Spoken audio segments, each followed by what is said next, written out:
what can we do, like, or what would Halo need to do to make a comeback, to get back on top? And so in order to figure that out, I was thinking, like, let's figure out what the old Halo games did correctly. What did they do that was so exceptional, which is what kind of Nadeshot and Tim the Tapman were talking about. And what is today's modern gaming audience? What do kind of modern gamers look for, expect from titles? And then what can we do as a community to kind of ensure that this becomes the best possible Halo? It makes that comeback. So just kind of starting with what the old Halo games did correctly.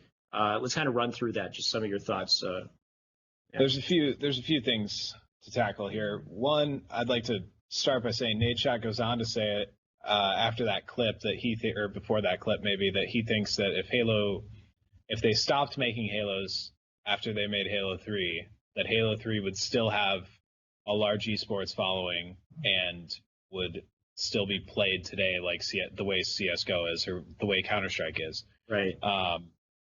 Not sure if I totally agree with that. Yeah. But it definitely wouldn't have killed the franchise. There may have been, a resurgence of momentum at some point, instead of just this continuing downward trend where people are continuing to buy these games that overpromise and underdeliver and really just aren't rewarding. Like, Halo was built on the 30 seconds of fun model, right? Like, that's what the Bungie devs said when they made it. It's like every 30 seconds, something awesome's going to happen. And like, you're going to be having a great time playing this game the whole time that you're playing it, because it's just like constantly rewarding. And now we've, like, in this world of instantaneous everything, we've turned that 30 seconds of fun model and we've crushed it down into like the 5 seconds of fun model, which is like what COD is, where you just like, you spawn in and you are flying forward and then you just like kill somebody in like 4 bullets. And then wow, that was fun.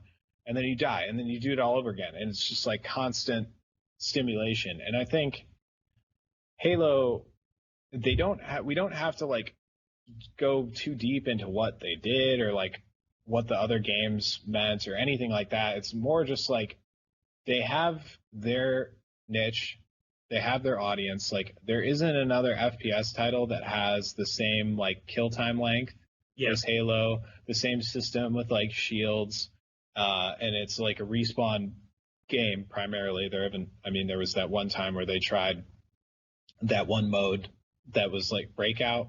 I don't know what game that was even in, but whatever. Yeah, in Halo 5, yeah. Yeah, not important. So I mean, it stands on its own. It has its own place in like the saturated FPS market. If they could just do the things that everybody knows that they should do, it's really we don't need to say more than that. Honestly, I think it's the core gameplay experience of Halo, of like 2.5 second, 3 second kill time, whatever that was supposed to be with the BR. If they want to do like a pistol thing, consistent spawn system that makes a lot of sense, like the Halo 1 system where you could literally like pinpoint things on the map, like, okay, if I'm here and the rest of my team is like right next to me, then our teammate's going to spawn here. Right. But if he's standing over here, then maybe the guy spawns out all the way somewhere over there. Just like stuff that's really consistent. Is there a point where it becomes like too controlled and too manipulated? Like, is that? I don't think so, man. And like, that's the thing, is like, that's all part of the game. That's mastery. Yeah. You know what I mean? Like, that's where you get the true skill.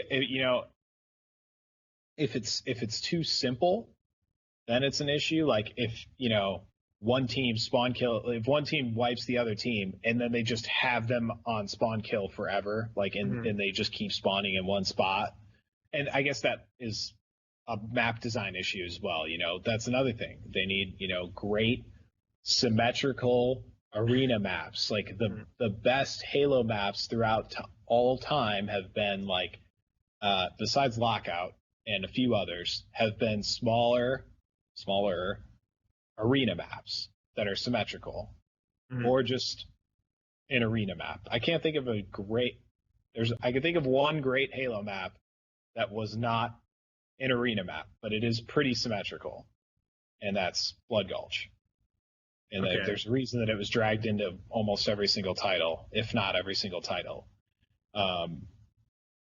But not a competitive map in any way. Not a competitive map. I mean, it could have been, if you're playing 8v8 or whatever, or, it's competitive in your basement when you're playing 4v4 against your friends. Sure. CTF at 2 a.m.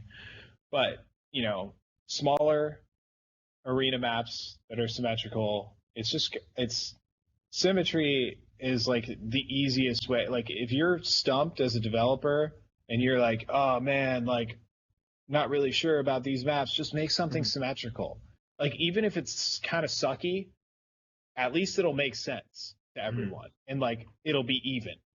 Because the worst thing that you could do is set up a map where one team automatically spawns with an advantage. Who wants to play on that? Yeah.